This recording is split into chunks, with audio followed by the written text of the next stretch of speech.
Batzuetan idatzi egiten nuen, historio debekatuak kontatzen hasten nintzen. Ausardiak oldarreko baldorek, ez nekien nola hasi ere zaharrei idatzten nion. Ta aurrengatik egiten nuen, heriotzari idatzi nion. Nire bizitzako txokoren batetik, papera eta denbora galtzeagatik egiten nuen. Idatzi eta negar egiten nuen,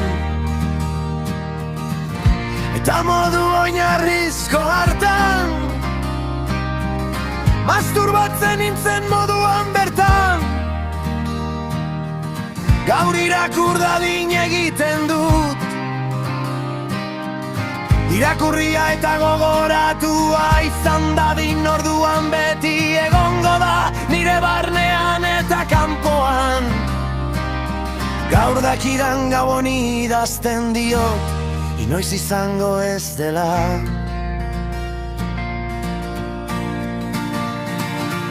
Zalantzarik gabe egiari egiten diot, jada ez diot beldurrari kopiatzen, irakurria izan nahi lukeena uste dut. Atzoko abestiak gogoratu behar direla, biharkoak egiteke daude oraindik.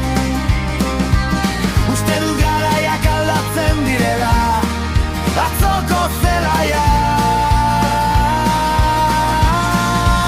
Gaur budinazko, kristalezko eta zementuzko eskeletoak dira, zeruak odeiak usatzen ditu garunak ziurtasunak. Nire memoriak hila inguratuta jarraitzen du iraganean. Negarrez jarraitzen dutenen begietan ikusten dut nire burua, nola eraiki nazioa. Auzoak argirik gabe utzita, guztiok bezala.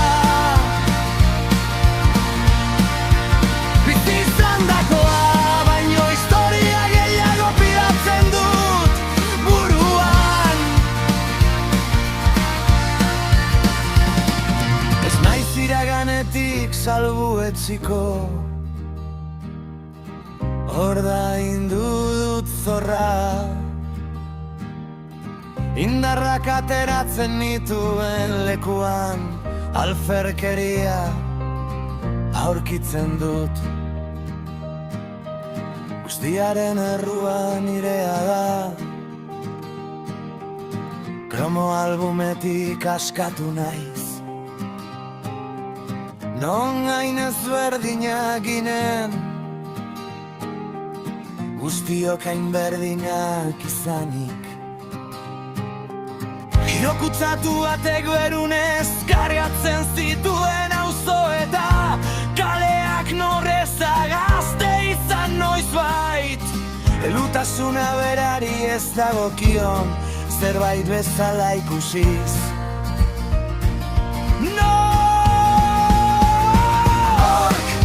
Nork ez du lertu irakurtzen duena, zergatik den ondo jakin gabe, izandakoa izateari utzi eta errutina sentitu, azken aldia balitz bezala.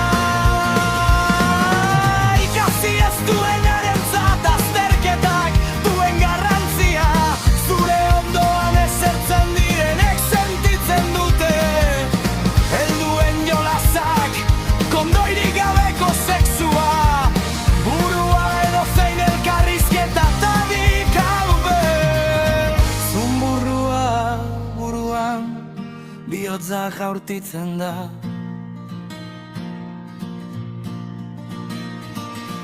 Azbertasunak balio handiagoa du orain, bizi izandako guztiak. Ez du egirada bat bera ere asetzen, Kolpe batek ere ezin zaitu lasaitu. Isiltasunak infernutik urruntzen zaitu.